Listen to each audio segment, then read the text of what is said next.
किबला साहब, अब कल जो रवैया हमने देखा मस्जिद नबवी में, आप क्या कहेंगे इसके ऊपर?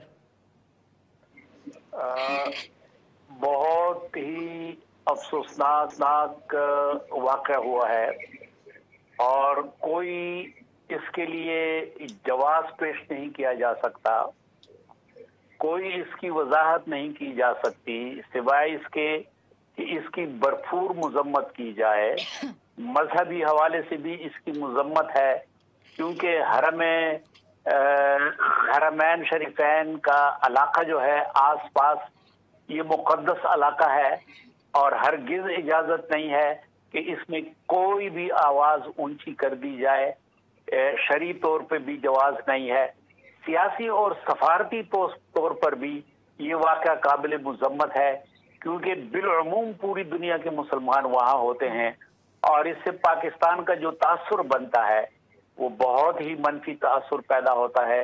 मुझे डर है कि इस किस्म के वाक़यात की वजह से कहीं ऐसा ना हो कि सऊदी अरब की हुकूमत मजबूर हो जाए कि वो पाकिस्तानियों के ऊपर कुछ पाबंदियां लगाने के लिए सोचना शुरू कर दे। जी डॉक्टर साहब, और ये आज हमें तुर्की से भी इस किस्म की एक दो दिन से खबरें मौसूल हो रही हैं कि वहाँ पर तो वीज़ा पॉलिसी सख्त की जा रही है। जो कुछ दिन पहले एक प्रोटेस्ट किया गया था बगैर इजाज़त के पीटीआई के हक में वहाँ पर, लेकिन यहाँ से भी गिरफ्तारियों के बारे में हमें सऊदी अरब से भी मालूम हो रहा है कि जिन लोगों ने नारे लगाए। डॉक्टर किबला साहब, आपसे अब मैं ये जानना चाहूँगी, ब्रेक से पहले इसमें बात हुई कि अब सियासतदानों पर भी किस हद तक रिलाई किया जा सकता है।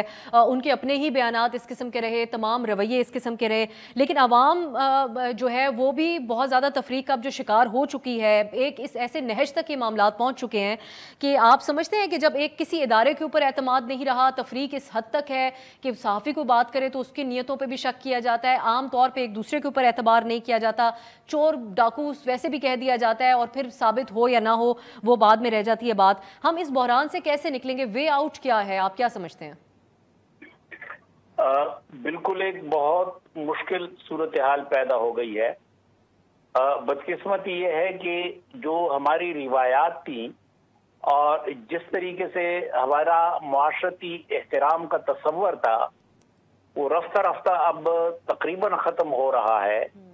किसी ज़माने में हमें याद है कि हमारे पास ऐसे कायदीन थे जिस तरह नवाबजादा नसरुल्लाह खान साहब, मौलाना मुफ्ती महमूद साहब, मौलाना शाह अहमद नूरानी साहब, प्रोफेसर गफूर अहमद साहब।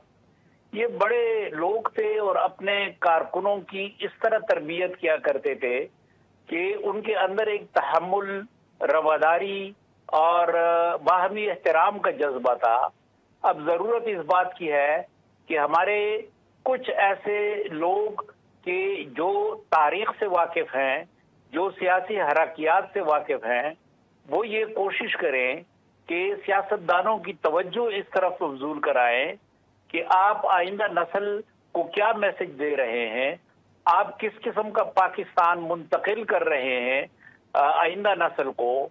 ये मैं समझता हूं कि यूनिवर्सिटियों का काम है, ये सिविल सोसाइटी, मदनी मुआशरे की जो मुख्तलिफ तंजीमें हैं उनका काम है। ऐसे लोग कि जो मुआशरे के अंदर एक सुलझाव चाहते हैं, अब वक्त आ गया है कि वो आगे आएं, वो कला की तंजीमें आगे आएं, बाकी जो हमारे बुजुर्ग लोग हैं वो आगे आएं और इस मुआशरती बिगाड़ को संभालने की कोशिश करें। ये आइंदा नस्ल का कर्ज है इन सब लोगों के ऊपर।